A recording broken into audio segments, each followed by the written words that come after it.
আপনাদের মধ্যে অনেকেই আছেন যারা ইনস্ট্যান্ট দীঘা যেতে চাইছেন এবং একটি প্রিমিয়াম ক্যাটাগরির ভলভো বাসেও যেতে চাইছেন, আবার বাজেটেরও ব্যাপার রয়েছে। তাহলে আপনাদের জন্য এই ভিডিওটি একেবারে উপযুক্ত ভিডিও।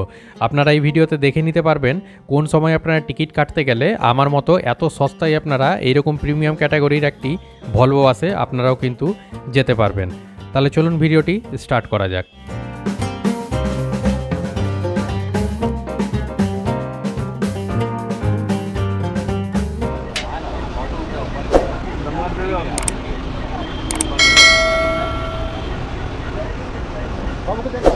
এই দাঁড়িয়ে রয়েছে, দেখতেই পাচ্ছেন, এক্সপ্রেস লাইনের ভলভো বাস।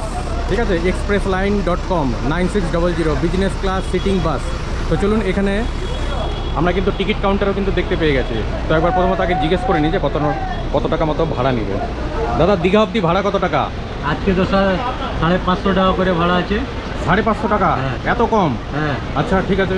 কিন্তু দাদা ভাই, এটা তো ডাইনামিক ফেয়ার আছে। আচ্ছা, কতক জনে এটা চেঞ্জ হতে পারে। ঠিক আছে, আচ্ছা, তাহলে কেটে দেবো আপনার টিকিট। হ্যাঁ, করে দিতে হবে একটা টিকিট। আপনি নাম বলুন তো।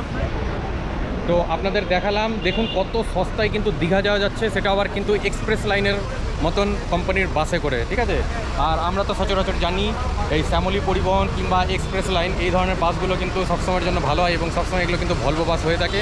তো আজকে কিন্তু আমি এই বাসেই কিন্তু জার্নি করতে চলেছি। টিকিট কত টাকা লাগছে সেটা তো আপনাদের সঙ্গে শেয়ার করলাম। চলুন, পুরো বাস জার্নিটা কিন্তু আপনাদের সঙ্গে কিন্তু শেয়ার করবো এই ভিডিওতে। আর এই বাসটি কিন্তু যাচ্ছে দীঘা অবধি। তো পুরো দীঘা অবধি, এই এসপ্ল্যানেড বাস স্ট্যান্ড থেকে দীঘা অবধি এই পুরো বাস জার্নিটা আমি কিন্তু আপনাদের সঙ্গে কিন্তু শেয়ার করবো ভিডিওতে। আপনারা কিন্তু পুরো ভিডিওতে কিন্তু থাকবেন। ঠিক আছে, তো চলুন, আমি তো টিকিট এখন কেটে নিলাম। আর ঘড়িতে দেখুন এখন কটা বাজে, এখন হচ্ছে 9টা বেজে 7 মিনিট। ঠিক আছে, তো টিকিট তো আমি এখন কেটে নিলাম, কিন্তু বাসটা কিন্তু ছাড়বে রাত্রি 11টা বেজে 45 মিনিটে। তো দেখে নেওয়া যাক এই 11টা বেজে 45 মিনিটে ছাড়ার পরে এই বাসটি দীঘাতে কটার সময় পৌঁছচ্ছে। সমস্ত ইনফরমেশন থাকবে ভিডিওতে। আপনারা ভিডিওটা এতটুকু কিন্তু স্কিপ করবেন না, পুরো ইনফরমেশন দিয়ে এই ভিডিওটি কিন্তু আমি বানাচ্ছি শুধুমাত্র আপনাদের জন্য, যে আপনারা এত সস্তাতে এই রকম ধরনের ভলভো বাসে করে আপনারা কী করে দীঘা যাবেন।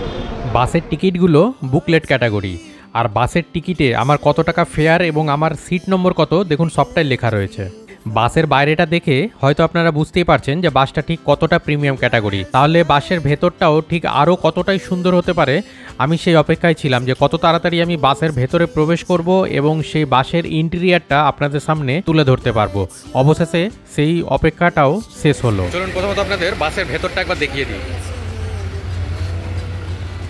ড্রাইভার সাইডের সিট তো রয়েছে। বাসের বাইরেটা দেখে ঠিক যতটা প্রিমিয়াম ক্যাটাগরির মনে হচ্ছিল, আমি ঠিক তখনই ধরে নিয়েছিলাম যে বাসের ভেতরটাও বোধহয় এর থেকে হয়তো সুন্দর হবে। অবশেষে তাই হলো। ড্রাইভারের সিট, সামনের ড্যাশবোর্ড সমস্ত কিছু দেখে মনেই হচ্ছে এটা একটি প্রিমিয়াম ক্যাটাগরিরই বাস। আর দেখুন 2x2 পুশব্যাক সিট, প্রতিদিকে দুটো করে কিন্তু সিট রয়েছে, 2x2। ঠিক আছে, আপনার সঙ্গে শেয়ার করছি পুরোটাই। আর আমার সিট হয়েছে 37। এ দেখুন এখানে লেখা রয়েছে 37 উইন্ডো সাইড সিট, মানে ওই সিটটি আমার রয়েছে। আর এখানে একটি জিনিস দেখুন, এটা কিন্তু পুশ ব্যাক করা যায়, তার জন্য এখানে কিন্তু সুইচ দেওয়া রয়েছে। দেখুন এখানে কিন্তু চার্জিং পয়েন্টও কিন্তু রয়েছে, এ দেখুন চার্জিং। ঠিক আছে, তো এখানে দুটো রয়েছে, সেটাও ভালো করে খেয়াল করুন। দেখুন, মানে আপনারা কেবল লাগিয়ে দুজন সিটের জন্য, মানে প্রতিটা প্যাসেঞ্জার যাতে ইউজ করতে পারে এই চার্জারটা, তার জন্য কিন্তু এটা কিন্তু দেওয়া রয়েছে। ঠিক আছে, আর সিটগুলো কিন্তু বেশ কমফোর্টেবল বলা যেতে পারে। দেখতেই পাচ্ছেন লেদার ফিনিশ সিট, যথেষ্টই ভালো বলা যেতে পারে। পুরো বাসের মধ্যে যতগুলো সিট রয়েছে আপনারা যে মনে করবেন যে শুধু 2x2 এই যে এই ধরনের আপনার মোবাইল চার্জিং পয়েন্ট রয়েছে, তা কিন্তু নয়। এটা কিন্তু প্রতিটা সিটেই রয়েছে। ঠিক আছে, এ দেখুন এখানে যেমন রয়েছে, একই রকমভাবে আপনারা যদি পেছনেরও যদি সিটে যদি আপনারা গিয়ে বসেন, সেই ক্ষেত্রেও কিন্তু আপনারা কিন্তু এই অপশন কিন্তু পেয়ে যাবেন। এ দেখুন এখানেও কিন্তু পয়েন্ট কিন্তু রয়েছে, এরকম প্রতিটা সিটেই কিন্তু এই চার্জিং পয়েন্ট কিন্তু। 2x2 সিটগুলোতে তো পুশব্যাক হয়, সেটা আপনাদের দেখালাম। এখন দেখে নিন, এই যে পেছনের যে 5খানা সিট থাকে, সেই সিটগুলোও কিন্তু পুশব্যাক হয়। এই যে দেখুন এখানে পুশ অলরেডি লেখা রয়েছে। আর এটা প্রেস করতে গেলে, আর পেছন দিকে দেখুন সিটটাতে হেলনা দিলে এরকম কিন্তু সিট কিন্তু হেলে যাচ্ছে। তো আপনারা যদি মনে করেন যে 2x2 সিট পাচ্ছেন না, সেক্ষেত্রে যদি পেছন দিকেরও যদি সিট হয় তবুও কিন্তু কোনো অসুবিধা নেই, আপনারা কিন্তু দিব্যিসে জার্নি করতে পারবেন। এখানে দেখুন পা রাখার জন্য একটি রয়েছে, সঙ্গে এখানেও কিন্তু কিছু রাখা যাবে। ঠিক আছে, এখানে ওয়াটার বোতলের জন্য জায়গা এখানে দেওয়া রয়েছে, আর এখানে আপনারা কিন্তু ব্যাগকে হুক করে কিন্তু রাখতে পারবেন। এর সঙ্গে সঙ্গে আরও কী কী ফ্যাসিলিটি রয়েছে দেখুন, সেগুলো আপনাদের বলি। এখানে কিন্তু দুটো এসি ভেন্ট রয়েছে দুটো সিটের জন্য, ঠিক আছে। এইখানে দুদিকের জন্য দুটো রিডিং ল্যাম্পও কিন্তু রয়েছে, কিন্তু যাই হোক যদিও বা এটা জ্বলছে না এখন, জানি না, বুঝতে পারছি না। এখানে বোধহয় স্পিকার দেওয়া রয়েছে, এরকম দুদিকের দুটো লাইট। এখানে সবথেকে বড় জিনিস দেখুন, এখানে সিকিউরিটির জন্য কিন্তু সিসিটিভিরও কিন্তু ব্যবস্থা রয়েছে, ঠিক আছে। তো সমস্ত দিক থেকে কিন্তু এই সমস্ত বাসে জার্নি করা আমি অন্তত সেফ মনে করছি। বাকি তো আপনারা দেখে আপনারা নিজেরাই ডিসাইড করবেন, ঠিক আছে। বাস যেহেতু খোলা ছিল বলে আমি আপনাদের এখন দেখিয়ে দিলাম। চলুন, যখন বাস স্টার্ট করবে তার আগে এসে আপনাদের পুরো জার্নিটা কিন্তু শেয়ার। তাছাড়া আপনারা এসপ্ল্যানেড চত্বর থেকে এই ধরনের কিন্তু অনেক বাস পেয়ে যাবেন কিন্তু দীঘা যাওয়ার জন্য, যার নন এসি বাস হতে গেলে ভাড়া হয় প্রায় 200 টাকা, এবং যদি এসি বাস হয় সেক্ষেত্রে কিন্তু ভাড়া হয় প্রায় 300 টাকা থেকে স্টার্ট। এবং আজকে আমার হাতে কিন্তু অনেকটা টাইম ছিল, যেহেতু আজকে আমি সুন্দরবন থেকে ফিরেছিলাম। আর সুন্দরবন ট্রিপে আমি দুপুরবেলা আজকে কিন্তু বিরিয়ানি, চিকেন কষার মতো ভারী ভারী আইটেম খেয়েছিলাম, তাই আমি কিন্তু আর সেইভাবে করে আজকে আর রাতে কিছু খাইনি। এসপ্ল্যানেড চত্বরেই এসি দাসের মিষ্টির দোকান থেকে আমি তাই অল্প বিস্তার কিছু খেয়ে নিয়ে বাসে কিন্তু উঠেছিলাম। এক্সপ্রেস লাইনের বাসে আমি কিন্তু ফার্স্ট টাইম জার্নি করছি, এবং সেটা কিন্তু আপনাদের সঙ্গে শেয়ার করার চেষ্টা করছি। ভাড়া তো অলরেডি আপনাদের দেখিয়েছি কত টাকা মতো আমার ভাড়া লেগেছে। এরপরে রাত্রি 11টায় বাসের বোর্ডিংও কিন্তু স্টার্ট হয়ে যায়।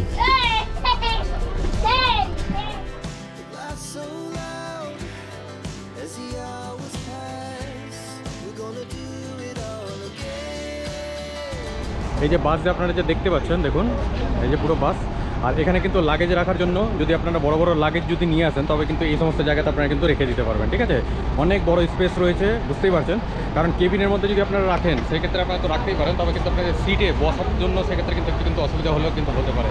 আর যদি আপনারা এই সমস্ত জায়গাতে যদি রাখেন, তবে কী হবে, আপনাদের সিটের জায়গাটা কিন্তু অনেকটা কিন্তু অ্যাভেলেবেল কিন্তু হয়ে যাবে। তো স্পেস কিন্তু যথেষ্টই বড় রয়েছে, বুঝতেই পারছেন। মানে এত বড় বড় সুটকেস রাখার পরেও কিন্তু এতটা কিন্তু জায়গা রয়েছে, মানে কত বড় এই স্পেসটা একবার আপনারা অনুভব করে। ঘড়িতে দেখুন এখন 11টা বাজে 23 মিনিট, আর আজকে হচ্ছে 11ই জুলাই, ঠিক আছে। আর আমি এই যে বাসে যে যাচ্ছি, এই এক্সপ্রেস লাইন, এই দেখুন এক্সপ্রেস লাইন, এই এক্সপ্রেস লাইনের বোর্ডিং কিন্তু শুরু হয়ে গেছে 11টার সময়। অনেকেই কিন্তু বোর্ড কিন্তু করে নিয়েছে, ঠিক আছে। বাসটার অ্যাকচুয়ালি টাইম হচ্ছে ছেড়ে যাওয়ার এই ধর্মতলা বাস স্ট্যান্ড থেকে 11টা বেজে 45 মিনিটে, আর বোর্ডিং স্টার্ট হয়েছে আপনার 11টা। মানে ধরে নেন আপনারা যদি 40-45 মিনিট আগে কি 1 ঘন্টা যদি আগেও যদি এসে যান, যদি বোর্ডিং শুরু যদি নাও হয়, একটা আমার ভালো জিনিস লাগলো যেটা দেখুন, এই এক্সপ্রেস লাইনের এই যে টিকিট কাউন্টার যে রয়েছে, টিকিট কাউন্টারের পাশে এখানে কিন্তু বসারও কিন্তু জায়গা রয়েছে, ঠিক আছে। এই যে এক্সপ্রেস লাইনের দেখুন প্যাসেঞ্জার ওয়েটিং লাউঞ্জ, তো এটাও কিন্তু বেশ দরকার। কারণ অনেকে আছে যারা অ্যাডভান্স চলে আসছেন আপনারা দূর থেকে, সেই ক্ষেত্রে কিন্তু কোনো একটা জায়গাতে ওয়েট করার জন্য কিন্তু, কিংবা বসার একটা জায়গাও কিন্তু দরকার। তো এই কোম্পানির বাসে কিন্তু এই জিনিসটা কিন্তু রয়েছে। এবার দেখে নিতে হবে বাসের সার্ভিস, মানে টাইমলি কীরকম পৌঁছায় দীঘা, আর বাকি বাসে আর কিছু দেওয়া হয় কিনা এই টিকিটের সঙ্গে, সবটাই কিন্তু আপনাদের সঙ্গে কিন্তু শেয়ার করব। বাসে যখন বোর্ডিং স্টার্ট হয়েছিল তখন ম্যাক্সিমাম প্যাসেঞ্জারই কিন্তু বোর্ডিং করে নিয়েছিল, আর বাইরে যথেষ্টই গরম ছিল, তাই আমিও কিন্তু আর বাইরে অপেক্ষা করিনি। আর এই ধরনের বাস দেখে বাইরে কি আর কখনো থাকতে ইচ্ছা করে, তাই আমিও কিন্তু বাসের মধ্যে উঠে পড়েছিলাম। পরে এই যে জায়গাগুলো দেখছেন, এখানে কিন্তু যথেষ্ট স্পেস রয়েছে, ব্যাগটাকে আপনারা কিন্তু খুব ইজিলি কিন্তু এখানে রাখতে পারবেন। তাছাড়া আপনাদের তো নিচেও দেখালাম আপনাদের যে আপনারা কতটা লাগেজে রাখতে পারবেন, সেটা তো আপনাদের সঙ্গে দেখালামই, আপনাদেরকে শেয়ার তো করলামই। আর আপনারা এখানেও রাখতে পারবেন ছোটো লাগেজ, যদি আপনারা এখানে রাখবেন। যদি আপনাদের কাছে বড় বড় লাগেজ থাকে সেক্ষেত্রে আমি বলবো যে আপনারা কিন্তু নিচেই কিন্তু রেখে দেবেন, সেটা কিন্তু সেফলি যাবে, সেটা নিয়ে কিন্তু কোনো চিন্তা নেই। তো চলুন পুরো জার্নিটা আপনাদের সঙ্গে শেয়ার করবো। বাস কিন্তু এখনও কিন্তু ছাড়েনি, এখনও কিন্তু এসপ্ল্যানেড বাস স্ট্যান্ডে কিন্তু দাঁড়িয়ে রয়েছে, ঠিক আছে। বাস ছাড়ুক সেটাও কিন্তু আপনার সঙ্গে কিন্তু শেয়ার করবো, পুরো জার্নিটা আপনার সঙ্গে কিন্তু শেয়ার করতে চলেছি এই ভিডিও। এই ধরনের বাসে যদি আপনারা শুক্র, শনি, রবিবারের মধ্যে টিকিট করতে চান, সেক্ষেত্রে আপনাদের কিন্তু 800 থেকে 1000 টাকা ভাড়া দিতে হবে, সেটা কিন্তু অফলাইনে হোক কিংবা অনলাইন। আমি যেহেতু বৃহস্পতিবার গেছিলাম বলে আমার কিন্তু ভাড়াটা এতটা কম পড়েছিল। তবে আপনারা তাম্রলিপ্তর মতো দীঘা যাওয়ার জন্য বেস্ট ট্রেনের যদি সিসিতে আপনারা যদি টিকিট না পান, সেক্ষেত্রে আপনারা কিন্তু এই ধরনের প্রিমিয়াম ক্যাটাগরির বাস কিন্তু অ্যাভেল করতেই পারেন, তাই আপনাদের সঙ্গে শেয়ার করলাম। আর বাস আমাদের যথারীতি কিন্তু এসপ্ল্যানেড থেকে দেখুন একদম 11টা বেজে 45 মিনিটেই কিন্তু ছেড়েছে। আমি আপনাদের 2 মিনিট লেট করে দেখাচ্ছি।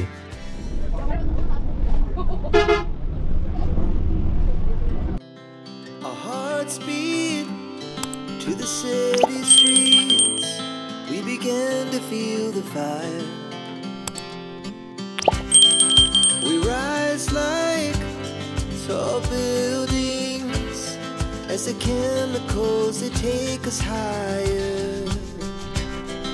The night's young and it's just begun as she puts her hand in mine.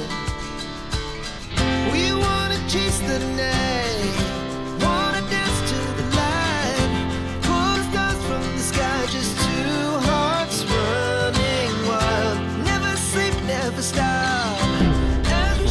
সঙ্গে সঙ্গে একটা করে প্রত্যেককে হাফ লিটারে কিন্তু জল দেওয়া শুরু করলাম।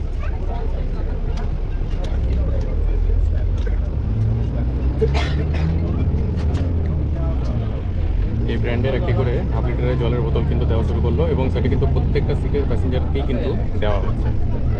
As we shout from the top, we're gonna be two hearts running wild.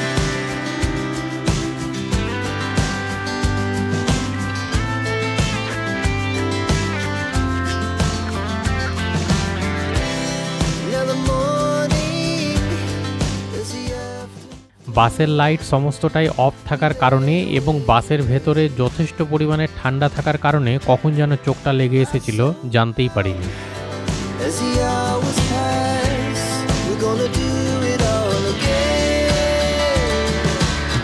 We wanna chase the night, wanna dance to the light, pull the stars from the sky, just two hearts running wild. Never sleep, never stop, as we shout from the top. We're gonna. ঘড়িতে এখন 1:15 আর এই দেখুন আমাদের বাস কিন্তু এখানে কিন্তু দাঁড়িয়ে রয়েছে, ঠিক আছে। রাত্রেবেলা আমি ঠিক বুঝতে পারছি না এটা কোন জায়গা, new Ghosh hotel and restaurant. আর এখানে সমস্ত বাসগুলো কিন্তু এখানে এসে কিন্তু টয়লেট বাথরুমের জন্য কিন্তু দাঁড়াচ্ছে। একই রকমভাবে দেখুন এখানে শ্যামলী পরিবহনের কিন্তু বাস দাঁড়িয়ে রয়েছে। এখানে তো দীঘা কলকাতা এখানে তো রয়েছে আমাদের যেমন এক্সপ্রেস লাইন, সঙ্গে পরবর্তীতে আরও একটি শ্যামলীর বাস এসে কিন্তু এখানে কিন্তু দাঁড়াবে। সুন্দরবনের ট্রিপে আজকে একজনের অ্যানিভার্সারি ছিল, যা আপনাদের দেখিয়েছিলাম। আর উনি সবাইকেই মোটামুটি একটা করে কেক প্রোভাইড করেছিলেন, ঠিক আছে। সেই কেকটি আমি কিন্তু না খেয়ে রেখে দিয়েছিলাম, সেই কেকটি এখন আমি কিন্তু খেয়ে নিই, ঠিক আছে। আর বাসটা এখন দাঁড়িয়েছে যে জায়গাটা, সেটা আমি তো জিজ্ঞেস করে আসলাম এখান থেকে। ওনারা বললেন এটা নাকি বলে হাওড়া ডিস্ট্রিক্টের মানে লাস্ট। আর এরপরে বাস ছাড়তে আবারও ঘুমিয়ে পড়েছিলাম। বাসের স্টাফ যখন ঘুম ভাঙালো তখন দেখলাম দীঘা পৌঁছে গেছি। ঘড়িতে এখন 3:57 আর আমি কিন্তু পৌঁছে গেছি দীঘাতে। এই দেখুন এইমাত্র আমাদের বাস নামিয়ে দিয়ে কিন্তু বেরিয়ে গেল। আর এই ভিডিওটি এই পর্যন্তই ছিল। যদি ভিডিওটি আপনাদের ভালো লেগে থাকে তাহলে অবশ্যই লাইক, কমেন্ট এবং শেয়ার করে দেবেন। আর যদি চ্যানেলে নতুন হয়ে থাকেন তাহলে চ্যানেলটিকে সাবস্ক্রাইব করে পাশে থাকবেন। ধন্যবাদ।